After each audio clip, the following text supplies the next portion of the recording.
Hoje vamos conhecer João Azinheiro, arquiteto e galerista, dono de uma galeria já famosa na Invicta, com fortes ligações ao Brasil, onde tem uma espécie de filial apostada na divulgação dos artistas nacionais no forte mercado brasileiro e dos brasileiros no nosso país. E depois de 15 anos no Porto, a Cubic Gallery desceu até Lisboa, na zona do Beato, mantendo a relação estreita com artistas dos dois lados do Atlântico. A Ação à Distância é a exposição inaugural aqui em Lisboa, uma coletiva de 14 nomes que está patente até ao fim de novembro e que deixa bem claro essa relação entre os dois lados do Atlântico. Olá, João Azinheiro, e bem-ajas por ter aceitado este meu convite. Bem-vindo aqui ao Observador. Olá. Onde, aliás, és muito amigo de um colega meu, o João Miguel Santos, o homem das viagens, e afinal, és tu que vieste do Porto e a viagem fizeste tu hoje, mas é aqui para este espaço do convidado extra. A tua primeira paixão, João, foi a música. Tu és um homem de paixões. A tua primeira foi a música, eras novinho, tiveste uma banda e tudo. Tenho várias paixões, uma delas foi a música. Aliás, aproveito para agradecer o convite. Muito obrigado. É um prazer estar aqui. Sim. Obrigado. Sim, a música de facto foi um grande estímulo à minha criatividade enquanto um jovem com 12 anos, menos talvez. Claro que tinha uma guitarra em casa, que o meu pai tocava, enfim, tal como a arquitetura, o meu pai também desenhava e não era arquiteto e aliás não era um desejo dele que eu fosse arquiteto, talvez era mais engenheiro. Ele gostava muito que eu fosse engenheiro. Ele era engenheiro? Ele era engenheiro mecânico, então tinha esse lado mais das áreas mais científicas e não tanto artísticas, digamos assim. E eu declinava sempre para o lado mais artístico e foi engraçado porque as minhas irmãs, tenho duas irmãs mais velhas que tentaram a sua parte musical muito cedo e que não resultou em nada, mas quando era mais jovem, eu iniciei naturalmente sem o meu pai me obrigar e foi uma coisa muito impactante na altura. Lembro-me perfeitamente, onde é que tu aprendeste isso? Eu na rua com os meus amigos a tocar guitarra. Mas tu foste à televisão e foste com o João Miguel Santos? Com 12 anos eu comecei com um amigo meu, fizemos uma banda, os dois, portanto eu nasci no Barreiro e nessa altura tínhamos muitas bandas de garagem, aquelas coisas. Claro que com 12 anos não era uma banda de garagem, era uma banda de quarto, não é? E produzíamos umas coisas. Como é que se chamava a tua banda, João? Bem, não sei se posso dizer isso. Não, a sigla era JC, porque, e passo a explicar... De Jesus Cristo? As iniciais? Não tinha propriamente, porque talvez era era mesmo as iniciais dos nossos nomes. Ok, o João e do César. Okay. Carlos, mas foi engraçado porque isto foi o António Sérgio, não sei se é uma figura que foi bastante importante. Que entrevistou, atenção. Não. Que entrevistou e que pediu o número. Antes de mim, talvez seja a pessoa mais importante que foi, certamente. Não, estou a brincar. Mas o António Sérgio disse, vocês não têm nome. O programa Luz da Ribalta era o programa dele? Não, ele era o Lança-Chamas. Lança-Chamas, é isso. Mas o Luz da Ribalta por lá. É no seguimento e que tivemos um sucesso enorme, gravámos imenso. Na altura o Júlio Isidro era a pessoa que dirigia o grande Júlio Isidro. Exatamente. E que tivemos um sucesso, enfim. Tinha o Passeio dos Alegres e aqueles programas que lançava tantos talentos também. Sim. E nós esgotámos as músicas que tínhamos de originais e foi um sucesso de verão. Depois acabou por seguir... Claro que depois criámos uma banda com mais elementos, com mais 2 elementos, baixista, aquela banda tradicional, que durou até entrarmos na universidade e aí houve uma grande decisão de segue a banda ou não. Exato. Ou os estudos. Exatamente. Ou os estudos, foi mais isso. E daí para a arquitetura, foi então outra paixão, foste para a Lusíada, tiraste a arquitetura aqui em Lisboa e depois rumaste ao Porto para exercer a tua... Engraçado, e assim tinhas o melhor das duas escolas. Sim, eu rumei... Bem, foi quase como... A vida leva-nos a isso, como sabemos, as coisas às vezes acontecem sem nós trilharmos. E porquê a arquitetura, João?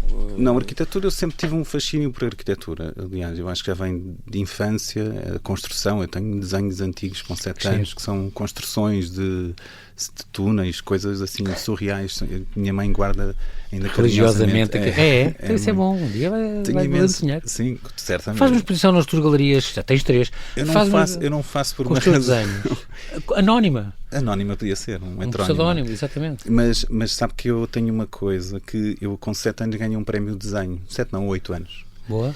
E fui receber o prémio com os meus pais e com a família, a Câmara Municipal, com o Presidente da Câmara, toda a gente. Isto aqui em Lisboa ou já no Porto? Ainda lá no Barreiro. No Barreiro. Sim. E muito engraçado, e eu feliz da vida porque ganhei um prémio. Claro. E sabe qual é que foi, o que é que eu recebi de prémio? Um bilhete para Lisboa. Quase. Foi o meu quadro emoldurado. Portanto, foi uma moldura, basicamente. Isto foi Mas quem diz isto? Decisão. Tua mãe tem lá? Acho que sim. Mas isto foi a grande decisão pelo menos penso agora, de eu ser galerista e não artista. Exato, porque depois largaste tudo e... Eu tenho que fazer uma função de ajudar o artista. Há uma década. De ajudar o artista a ser alguém e ser respeitado, porque há uma grande... Não é? É que toda a gente diz, opá, artista, olha aquele artista, não é um artista, nós em Portugal... É quase pejorativo. Ainda continuamos a colocar o artista... Desconsiderar, a destratar. Mas é verdade isso, é engraçado estás a falar nisso, porque eu percebo que é desde pequenino, então, porque eu vejo o teu percurso e vejo algumas coisas que tu fizeste até hoje e, de facto, tu és um galerista muito especial, João, com um carinho único pelos artistas. Tu, enquanto eu não os promover, isto para mim é a paixão da vida. Estes gajos têm que ser, valorizar o trabalho desta gente, não cai lá fora, pô-los lá fora, a serem conhecidos nas feiras internacionais, nos mercados internacionais, nas galerias lá fora.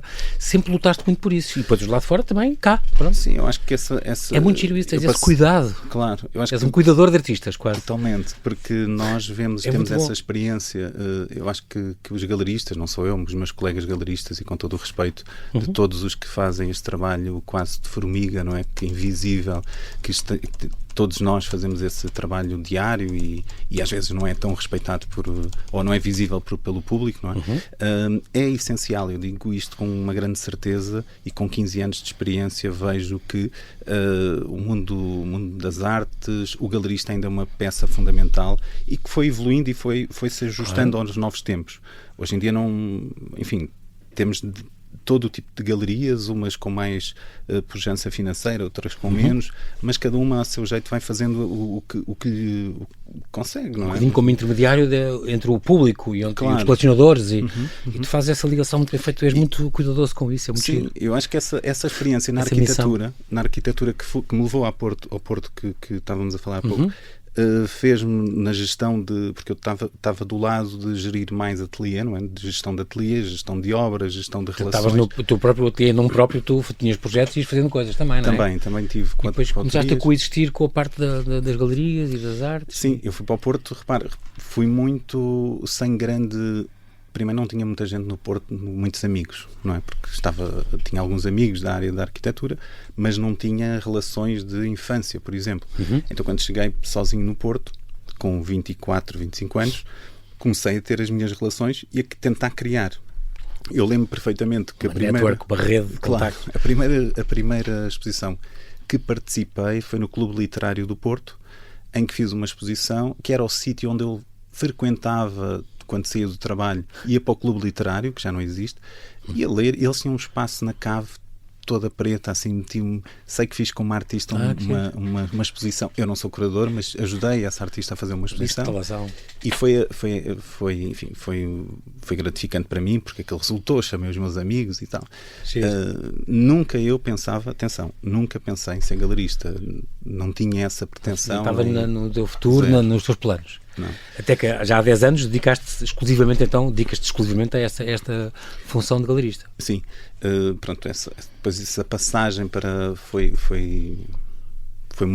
uma transição, esses 4 primeiros anos. Sim, porque a Cubic Gallery, a tua galeria lá na Rua da Restauração, no Porto, ali, estamos a falar na zona da Marginal, não é? Junto à Alfândega, isto começa em 2009, 2010, por aí, portanto, e ainda tiveste 5 anos em que coexistiram os trabalhos no teu ateliê próprio e na galeria, ainda fazias as duas coisas? Sim, foi um momento de transição, porque eu, quando comecei com a galeria, que era um espaço de projeto inicialmente, fiz algumas exposições e quando eu comecei a fazer exposições, logo comecei a ver que os meus amigos artistas, daqueles que eu conheci em Lisboa, que estavam a estudar Belas Artes, não queriam vir para a galeria, ou nem os convidava, porque eles já tinham galerias, ou eu sentia-me diminuído porque não era galerista, então achava que não tinha essa criar capacidade. algum nome, tinhas que criar ainda substrato. E como é que isso se faz? Então, É com a experiência. Eu comecei, vou dar o meu mote, como eu comecei, não é? Exatamente. Porque, Só isso que queremos ouvir hoje. Aprendendo, claro. Mas eu tentei fazer o quê? Tinha uma franja de artistas eslovacos que vinham estudar para o Porto. Os Erasmus, em Erasmus, ok. E que a maior parte deles tinham amigos também na Eslováquia, grandes artistas que queriam sair do país. Internacionalizar-se. Exatamente, portanto. tal como nós também gostamos. Claro, não é? claro. E eu acho que foi uma ideia que trouxe imensos frutos. Eu tinha na altura uma namorada que era artista e que deu um mote também à construção da Cubic, que foi essencial para... O nome vem de onde, João? Como é que nasceu Cubic Gallery? É um nome giro e que fica estas duas capas, fica no ouvido. Sim, foi um... Mas porquê? Porque era um cubo de facto? O lugar da Cubic onde existe atualmente era uma antiga drogaria e tinha uma série de faturas e de papéis antigos lá espalhados, porque aquilo teve imenso tempo fechado, cheios de metros cúbicos de areia, metros cúbicos. Havia a palavra Cubic soava em todos os lugares. E, para além disso, o espaço de facto era um cubo. A primeira sala, na altura, quando surgiu a Cubic, era um cubo, praticamente, não tinha as dimensões corretas, mas também ninguém... Era pouco, ninguém ia com fita métrica, claro. Não, ninguém. Mas era parecido, quem sim. entrava a sensação era um cubo, que estavas dentro de um cubo, e de facto cubo, já havia galeria, já havia White Cube, inclusive. Exatamente. Portanto, não havia razões. E o Cubic foi, como eu tinha o outro lado... Como tinha surgido essa relação com o outro lado da Europa, não é? Porque a Eslováquia, a Checoslováquia era do outro lado, a Áustria, não é? Tinham ali uma... Eu pensei, por que não? Este nome internacional, digamos assim. Exatamente. E ficou Cubic Gallery, surgiu assim, mais ou menos foi isto. Não teve assim um grande... Quando tu apareceste em 2009 com esta galeria, João, o timing foi estranho, porque estavas a viver uma crise brutal, ninguém apostava em arte, mesmo em Espanha, e aqui perto, foram muito anos dolorosos para toda a gente. Em 2010 vais à primeira Feira de Arte Contemporânea em Lisboa, e depois o Just Mad Madrid, a Arco Madrid, a Arte Rio no Brasil, São Paulo. Passaste a fazer umas viagens constantes ao Brasil já também há uma década, e isso lançou de facto as tuas ideias para consolidar o teu projeto atual. Consolidou, acho que a palavra é essa. Claro, com sempre um risco muito grande, não é? Nós galeristas temos um risco associado gigante, claro, mas também com esta luz, não é? Mercado. Sim, e com a luz de acreditar que vem algo melhor e que é possível com acreditar. essa esperança, não é? A esperança é, sempre diria que eu, acreditando no artista e no trabalho artístico, isso é um passo gigantesco. Tu acreditares que tens um artista ali à tua frente que tem capacidade, tem mão e consegue fazer aquilo. Mas é um grande risco. É um risco gigante, mas é uma... Não é para todos. Mas é delicioso ver que atinge sucesso. E eu filo, enfim, de uma maneira, como disse, muito naturalmente. É verdade que quando surgiu a galeria em 2009, ainda de espaço de projeto em 2010, realmente a Cubic Gallery surge com esse nome de galeria, e aí comecei comercialmente a fazer transações, não é? De venda de arte, representação de artistas.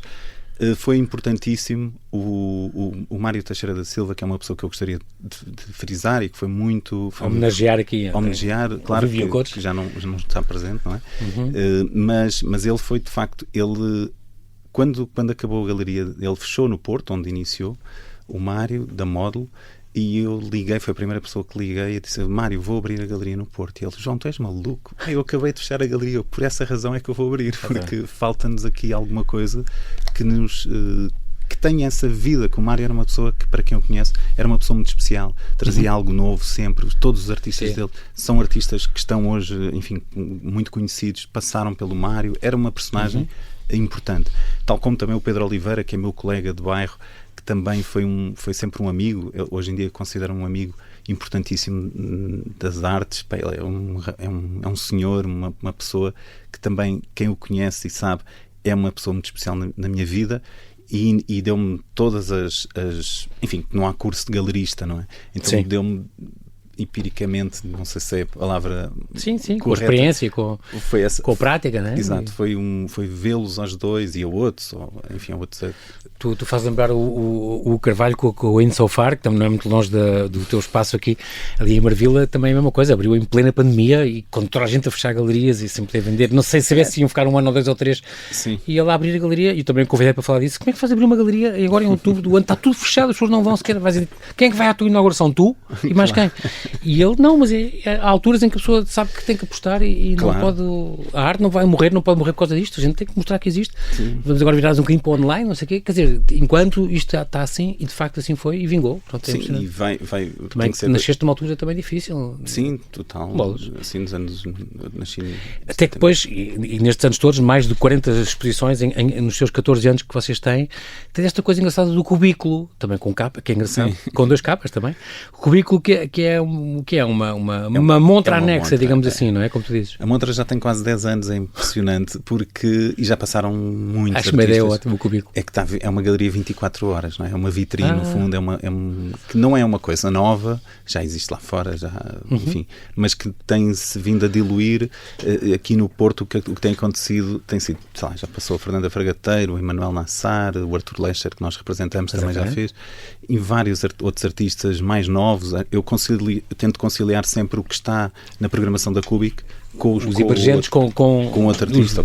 E às vezes, consagrados. Sim, às vezes convidava um curador. Eu acho que, por exemplo, acho que é muito importante a galeria funcionar, não só a nossa escolha, porque a nossa escolha de facto, enfim, a nossa programação, são os artistas que nós representamos, mas também convidar e ter essa amabilidade de convidar curadores, pessoas da área que, por exemplo, para esta exposição que está a inaugurar aqui em Lisboa, convidei a Luísa Duarte e o Bernardo José de Sousa, que são 2 curadores, enfim... Para esta ação à distância, esta exposição que abriu em 3 de outubro aqui a tua galeria em Lisboa. Sim, esta aqui no Beato, a abertura da Cubic, que é um marco realmente muito importante para a vida da Cubic, não é? E para a nossa caminhada. Tu vis agora dividido entre a cama no Brasil, digamos assim, já vamos explicar depois, o Porto e Lisboa. Andas sempre agora de um lado para o outro assim? Eu ando sempre de um lado para o outro. Ou então vai, e depois de vez em quando as feiras lá fora e lá vais tu. Claro. Isso não podes deixar de ir, não é? Não, tem que ser. Agora a próxima será pelo menos será a Arco Madrid, que vamos estar presentes, mas é isso, a minha vida é essa, andar sempre de um lado para o outro também. Já era. Que é importante. Antes era por causa da arquitetura, agora tens o pretexto da galeria, tu gostas de viajar. João Azinheiro, temos de fazer aqui um brevíssimo intervalo e já voltamos à conversa. Até já. Até já.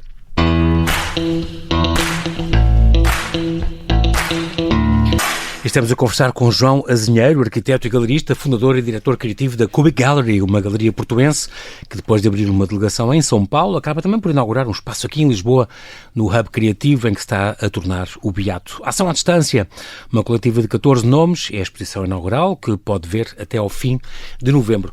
Eu estou a dizer isto até ao fim de novembro, mas já vi num sítio na net que estava até janeiro de 25. Isso foi engano? Ou... Não. Se enganar as pessoas, isto é o quê? É propositado mesmo. Se calhar vais prolongá-lo um bocadinho, é isso? A ideia, sim, estou a tentar prolongar. Vi inicialmente o Voo Expresso falava em novembro de... Certo. Pronto, mas então vão prolongar um bocadinho até janeiro do ano que vem, não é? Sim. Fica, está bem. Vamos porque há ações que vão decorrer durante o mês de novembro, que inicialmente não estavam previstas, e vai alongar o espaço de exposição. Porque assim, eu tenho um espaço de escritório fabuloso e tenho um artista que é o Walter Ventura que editou agora um livro e que vai fazer um lançamento. Okay. E eu conciliei essa relação. Bem. E este espaço de escritório fabuloso tem que ir conhecer isso. É lá no Beato? Mesmo, sim. Ok, muito bem. Então as feiras também são muitíssimo importantes. Em 2010 já expliquei que foste a primeira, depois foste para Madrid, para Viena, Buenos Aires, Miami, São Paulo. É engraçado porque tu... é uma das tuas missões, solidificaste, digamos assim, a presença internacional e a rede de artistas com que trabalhas, numa perspectiva de representação de família. É muito engraçado, porque são palavras tuas. Se nós estamos bem, o artista está bem; se nós estamos mal, o artista está mal. E, portanto, ser galerista é muito mais, João, do que ser um amigo. É muito importante. Eu acho que diria que tem que haver uma confiança muito grande. Por isso é que é a questão da família, porque na família nós confiamos, não é? Pelo menos a maior parte das vezes. Sim.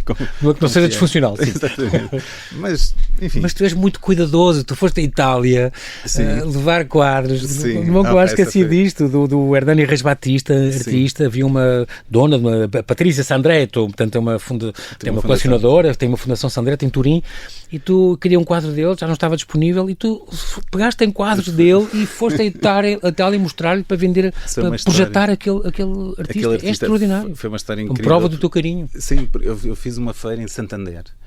E de facto Santander em final de julho tem uma feira muito engraçada, enfim, e conheci a Patrícia Sandretto, como conheci outros colecionadores, mas a Patrícia ficou uma das mais influentes colecionadoras de arte em Itália, ela é famosíssima em Turim, amiga até hoje, e ela convidou-me, gostou muito do artista que expus na altura, e ela disse: João, eu gosto muito deste artista, aliás, gosto muito da tua galeria, que ela tive a ver o site ontem à noite, que quando fores a Turim, por favor, vai-me visitar. Eu, claro, e leva-me este quadro dele. Foi mais ou menos. Eu gosto muito desta série e tal. Ela deixou entreaberto, claro, que nós, galeristas, temos de ser mais rápidos que a própria sombra, não é? E aí não deixaste fugir a oportunidade. Não, eu marquei no dia a seguir, marquei um voo para Turim, mandei-lhe uma mensagem a dizer, e era a altura do Natal, lembro. Estou à porta. Foi quase isso. Foi quase. Patrícia, estou aqui. Ela fartou-se de rir, recebeu-me maravilhosamente bem na sua residência e disse: João, hoje vem jantar aqui a casa, que eu tenho aqui uns amigos, tinha uma apresentação, inclusive também de um livro, porque era a altura de Natal, de italiano, tu não vais perceber patavina do que ele vai dizer, mas vais ao jantar. Sim. E depois no dia seguinte vamos falar de trabalho. E foi assim. No dia seguinte, no pequeno almoço, não é? Falámos, levei o Reis Batista. E vendi o Hernani, que entrou na coleção, que é um artista que eu prezo muito. Hernani Reis Batista, é isso. Mas e ela ficou com uma grande... Foi muito engraçado essa approach, não é? É muito engraçado porque também tens este lado com o Brasil, não é? O primeiro tiveste este convite da Maria Baró, uma galerista famosa, que tem um olhar muito, muito curioso sobre a arte e o design, e convidou-te para fazer a programação da galeria dela durante 6 meses. Sim. E foi assim que tudo começou, esta ligação com o Brasil. Eu nunca tinha estado em São Paulo, devo dizer. Conhecia São Paulo de revistas, do Niemeyer, da vontade de ir, conhecia o Rio de Janeiro. Aliás, nós conhecemos, eu e a Maria Baró conhecemos porque tínhamos um artista em comum, que era o Ricardo Alcaide, que fez uma exposição no Porto, um venezuelano residente em São Paulo. E na altura eu estava justamente na Arte Rio, estava do lado nesta feira? Da feira, estava no meu stand, era perto do stand da Maria, e a Maria achou maravilhoso o meu stand e foi lá. Gallery. E ela disse-me: pá, João, eu preciso. Aliás, o Ricardo é que disse: João, eu quero-te apresentar a Maria porque ela precisa de um diretor para a Galeria de São Paulo.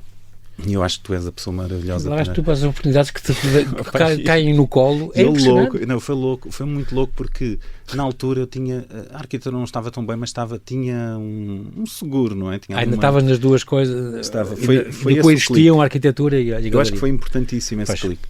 E foi aí que eu tive que decidir: se eu quero. A vida que eu quero é isto. É mais pela galeria.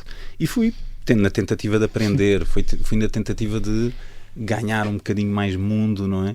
E conhecer o Brasil, que eu também não tinha qualquer relação até então, e comecei, a não ser da música, do Caetano Veloso, do Gilberto Gil, da Maria Bethânia, enfim, de todos esses grandes ícones. MPB, claro, da música popular brasileira, certamente, e fui conhecer outras coisas. O mercado de arte é pujante, não é? É impressionante. É uma grande diferença. E é um mercado gigantesco, não é? São 200 milhões de pessoas, quer dizer, não tem nada a ver com... Não é a nossa escala. Não é a nossa escala, embora devemos dizer também que esses 200 milhões temos uma pequena percentagem de consumo. Não é? Sim, ainda assim é muito maior do que a nossa percentagem de consumidores de arte contemporânea, que hoje em dia está cada vez pior. Diria eu, aqui em Portugal, se não fosse os... Tem vindo a diminuir nestes últimos... Pós-pandemia, continua a diminuir? Quer dizer, deve ter melhorado um bocadinho depois, não é? Melhora porque também temos mais estrangeiros a viver em Portugal, a comprar casa e a adquirir e a interessar-se pela cultura portuguesa e brasileira, obviamente. Sim. Mas, claro, mas eu diria que... Mas notas que o mercado está fraco.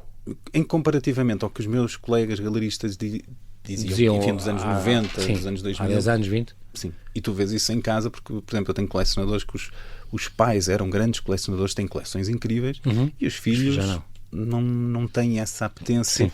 Alguns, também será errado estar aqui a generalizar. Sim, não é? sim, claro, mas estou a dizer em geral, a percepção do mercado. Geral, as pessoas têm outras coisas. Eras muito contestado por tantas vezes ir ao Brasil, em plena crise, estamos a falar entre 2014 e 2019, sempre foste muito contestado, mas levaste a tua avante, isso é que tem graça. Sim. Em galeria, não tens bem uma galeria, mas é um pequeno espaço, não é? Este pequeno espaço, este espaço cama, não é? Cama quer dizer colaboração entre agentes do mercado da arte, que é tem uma parceria com 4 galerias. O cama agora até por acaso está de cama, porque houve um dos nossos diretores, um dos nossos associados, não sei, éramos 4, que foi convidado para ser diretor de uma galeria, de uma grande galeria em São Paulo. Okay. E acabou por sair desse espaço. Um dos vossos parceiros. Sim, mas nós continuamos, eu continuo com uma pessoa lá em São Paulo e que está, enfim, acabámos de ter uma exposição incrível do Sérgio Fernandes, um artista aqui de Lisboa, que inclusive a conheci-o em São Paulo, na Pivot, na residência Pivot. E fiz uma exposição dele que acabou em 30 de agosto, portanto é muito recente. Nós vamos ativar com uma nova exposição ou seja, o espaço, que eu quero dizer que o espaço físico, como disse bem, não existe neste momento. Sim. Ele é itinerante. Sim. Mas comecei antes do Cama, eu acho que é mais relevador, acho que foi a grande experiência que tive, foi com a Galeria Luísa Strina. Sim. Aí sim, eu acho que foi uma das galerias mais importantes do Brasil, não é? Que já foi fundada, fez 50 anos este ano. Faz estes 150 anos. A primeira galeria brasileira a ir à Arte Basel, a mais importante feira de Suíça, na Suíça, do calendário das artes, e que trabalhou, por exemplo, com o Julião Sarmento, é um dos nomes com que trabalhou a Luísa Strina. A Luísa, eu penso que fez... Leonor Antunes. Chegou a fazer... Ela trabalha com o Leonor Antunes, sim, com o Silvio Meireles. Realmente o Julião Sarmento é representado pela Fortes da Lóia Gabriel agora, e com a nossa querida Mariana Pimenta, que é a diretora aqui em Portugal. Mas o Julião Sarmento, aliás, a última exposição que vi do Julião, e ainda ele vive, óbvio, foi lá em São Paulo, no Galpão da Fortes. Enfim, isto para dizer que a Luísa, de facto, é uma galerista, é mais que uma galerista. A Luísa é uma instituição e que continua, ainda há pouco estive com ela aqui na inauguração do CAM, ela estava, enfim, não está tão fresca mas continua feroz na sua atividade galerística. De outro género, mas está bem. Sim, esta ligação, como tu dizes, do Brasil aos artistas portugueses devia ser mais intensa. Como tu dizes, não pode ser só as novelas. Nós temos que... É um mercado completamente... As artes plásticas é uma coisa que eles também são muito pujantes e deviam trocar mais connosco e ver mais este intercâmbio, não é? E tu esforças-te por isso. Faz a tua parcela. Eu acho que esforço-me e como volto a repetir que não sou o único, já houve o Zé Mário. O Zé Mário também fez um trabalho importante da Galeria Graça Brandão, mas há uma série de insights de várias galerias que têm feito esse esforço. Não continuamente, eu posso dizer que continuamente eu acho que assumo esse papel. De facto, nós temos tido ao longo dos 10 anos, últimos 10 anos, temos tido uma programação consistente de artistas brasileiros de referência, não é? Alguns deles, Manuel Nassar, Leida Catunda, Arthur Lescher, a Ana Prata, que agora acaba de entrar na Luísa Strina também, Filipe Cohen, que está na André Milan, a própria Manuela Medeiros, que foi uma artista que eu lancei, fiz uma individual que entrou na Nara Rosa, agora que é outra grande galeria. Enfim, temos uma série de agora esqueci-me do nome, mas enfim, temos uma série de artistas. O Cristian Botansky também já tiveste. O Cristian foi nessa altura. É engraçado porque a tua presença no Brasil e eles cá, mas a tua, sobretudo lá, esta tua ligação também é importante porque é uma coisa importante que tu falas, a questão do papel das feiras internacionais é muito importante. Sim. Lá também podes pôr artistas que ficam mais perto do mercado da Argentina e do Brasil. Claro. Porque esses galeristas, esses colecionadores depois visitam-se uns aos outros na América do Sul e é importante para expor os nossos artistas também. É importantíssimo, sobretudo para colocar os nossos artistas em coleções. Exatamente. Para começar a divulgar esses artistas. Claro, porque se estás numa coleção da Patrícia Sandreto, há outro colecionador que vai olhar para essa coleção, vai se interessar pelo artista. Exatamente. E eu acho que é fundamental, eu diria que as feiras de arte são fundamentais para abrir caminhos, não são imediatas, não são imediatas, infelizmente. E vocês já participaram em mais de 30 Cubical, é impressionante. Sim, é impressionante. México, Colômbia, Brasil, Estados Unidos, na Áustria, na Espanha, na Inglaterra, é impressionante. Faz esse trabalho muito intenso. Se tivesse mais mais colones, talvez, e mais dinheiro conseguiria, certamente era o que eu fazia. Eu devo dizer que o financiamento também acho que é uma coisa que as pessoas ficam, o João deve ser milionário. Não sou. Sim, mas deve ser. Só com as viagens. Só de rica em ideias, como dizia outra. Em sonhos. Ideias. Não, eu tento ao máximo. Mas consegues equilibrar as coisas, João, e conseguir viver e sobreviver com umas compras aqui, umas compras ali. Não é? Às vezes pode ser complicado, depende das alturas, não é? Depende, eu acho que temos que financeiramente. Passámos uma fase complicada agora há poucos anos, não é? Sim. Total, mesmo no Covid foi uma fase complicadíssima. Ligar-te muito ao online e não sei o quê, que remédio. Sim, online, fizemos, o Cama surgiu, de facto, nessa altura, nós estávamos a fazer uma feira, o Cama surgiu, uma coisa incrível, estávamos a fazer uma feira público, paralela. Como é que se faz? Tem que ser já com um grande trabalho. A minha sorte foi que tinha alguns colecionadores que conheciam o nosso trabalho, acreditavam que isso também é importantíssimo, acreditar, ter a porta aberta, ser pessoas honestas. Nós somos a pessoa que compra, sabe que mesmo que não valorize, porque eu não digo que a arte vai valorizar, não digo, compra isto porque amanhã vai ser mais caro. Não posso dizer isso. Acho que isso é um erro. Acho que isso é um erro, senão eu também só comprava aquilo que era. Não é? Mas ainda assim eu... É muito flutuante este mercado também, é uma coisa que não se sabe, é um bocadinho incerto, não é? É um bocadinho incerto porque os players são diversificados, não é? Nós não podemos... não é como os Estados Unidos, que os colecionadores têm um papel fundamental nas compras que acontecem para o museu, não é? E depois há aquela coisa dos leilões, é uma coisa estranhíssima. De repente o Basquiat é uma pessoa que vende milhares de milhões e bateu o recorde de artistas contemporâneos, e as pessoas pensam, e há uma grande franja da população que nem não consegue aceder, não adere sequer. Claro. Não. Mas os leilões é outra história. Eu acho que aí também não sou o mais correto para falar de leilões, embora tenha a minha visão muito azeda sobre o caso, mas acho que os leilões estão... Já tiveste más experiências? Em leilão? De comprar coisas que depois te arrependeste profundamente? Eu vou dizer que por exemplo, eu não compro múltiplos. É um princípio que eu tenho. Ok. Mas no outro dia comprei... Múltiplos é como serigrafias, ou assim, o 14 de 26. Sim, acho que prefiro comprar um original que seja um artista mais novo, mas prefiro dar a um artista vivo, que está a começar, prefiro comprar a um artista, sei lá, Maria Durão, ou agora os artistas que eu estou a ter uma exposição agora, o Pedro Linhares, enfim... É um dos 14 que estão agora na este está no Porto. Na ação à distância são artistas mais novos. Mas, o Linhares é português? Não, este Pedro Linhares, aliás, a exposição que eu estou... É o Relicário, não é? É o Relicário, é do Pedro Linhares. Está no Porto até 17 de novembro. É brasileiro. Pronto, é a primeira exposição individual dele, que vocês têm lá, imagens e signos, ora mais explícitos. Ana Grebler é a curadora. Fez o texto, está lá na Cúbico Porto, do Pedro Linhares, começou em 21 de setembro. Mas os leilões é assim um bocadinho... Os leilões eu acho que é uma área, é outro tema, mas é um mundo à parte, e depois também temos que ver que os leilões... Dita muito o gosto, às vezes, se calhar mais do que devia. Eu acho que esta conversa tinha que ser outra, João, peço desculpa, mas é mesmo porque, repare, é uma dinâmica, é outra coisa, não é? Os leilões não são no fundo, é alguém que quer vender um quadro que tem ou que já não quer, não é? E vai tentar pôr no mercado para ganhar mais possível, ou muitas vezes também para especular os próprios artistas, que aconteceu, e isso é notório. É notório para especular o valor de alguns artistas que ainda estão vivos. Portanto, eu não vou entrar por aí porque de especulações não gosto de falar. Muito bem. E então... A exposição Ação à Distância, portanto, está desde 3 de outubro aqui na Cúbico Lisboa e vai até janeiro de 25, já percebemos, de 2025. Curadoria de Bernardo José de Sousa e de Luísa Duarte. É uma seleção de 14 artistas, a maioria deles representados já pela tua galeria. Vocês têm... Que é 18 nomes no teu portfólio, é o que tu tens agora? Sim, para já estamos com 18. Queremos, se calhar, aumentar um bocadinho, porque até temos alguns artistas que estão, enfim, que estão a fazer projetos que não estão propriamente a fazer... ou a criar. Sim, a criar, estão a fazer projetos de outro âmbito, e também queremos aumentar um bocadinho, aliás, com 2 espaços também temos que ter um bocadinho mais de ação, não é? Temos que aumentar um bocadinho os artistas e também...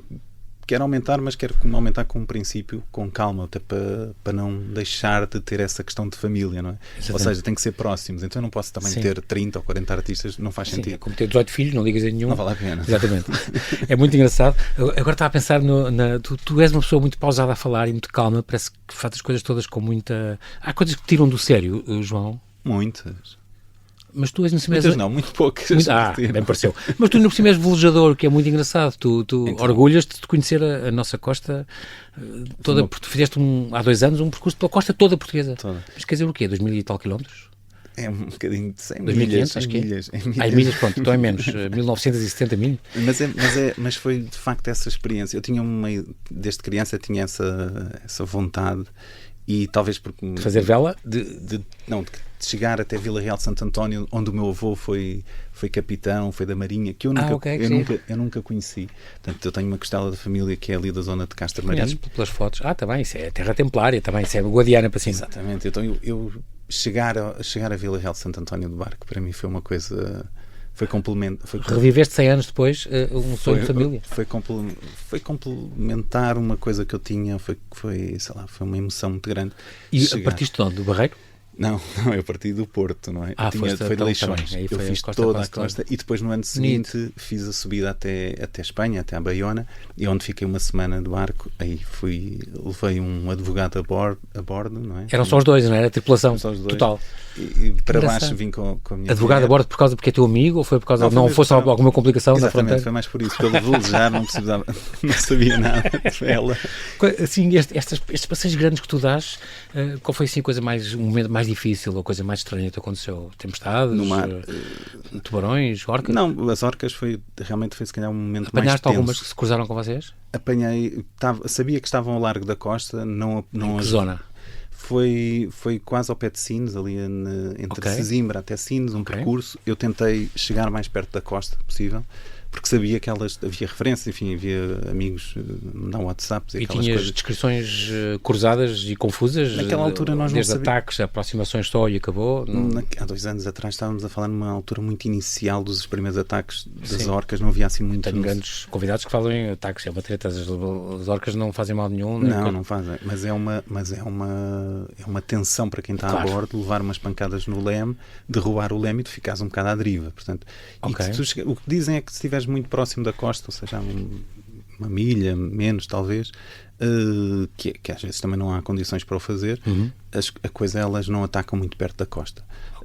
É uma das, enfim... Será uma coisa territorial?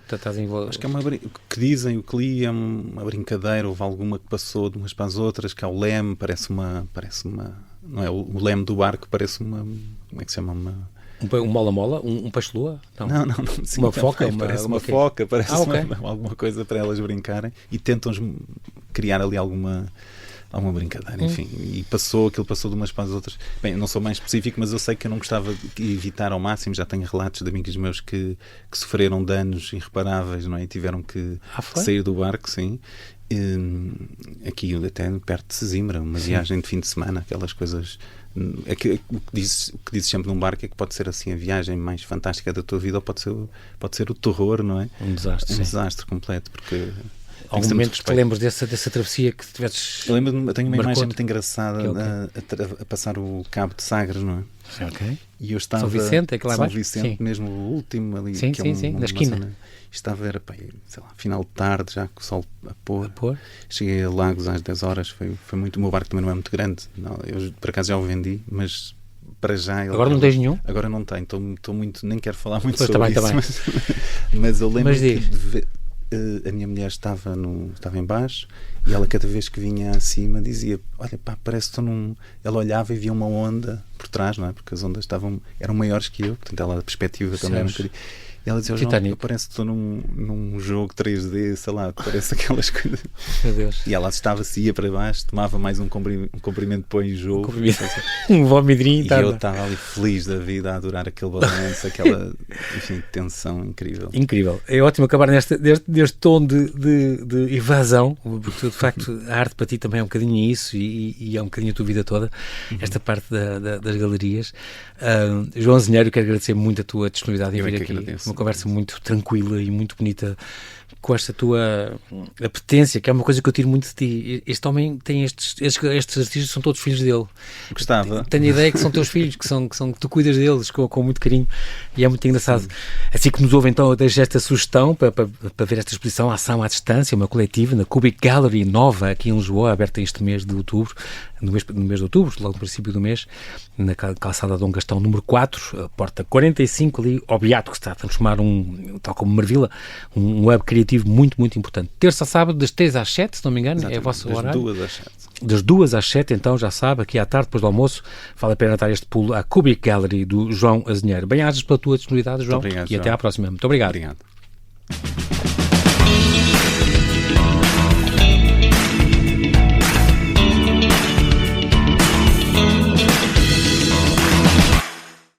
Se gostar deste podcast, pode seguir, dar 5 estrelas e comentar o episódio na Apple Podcasts ou no Spotify.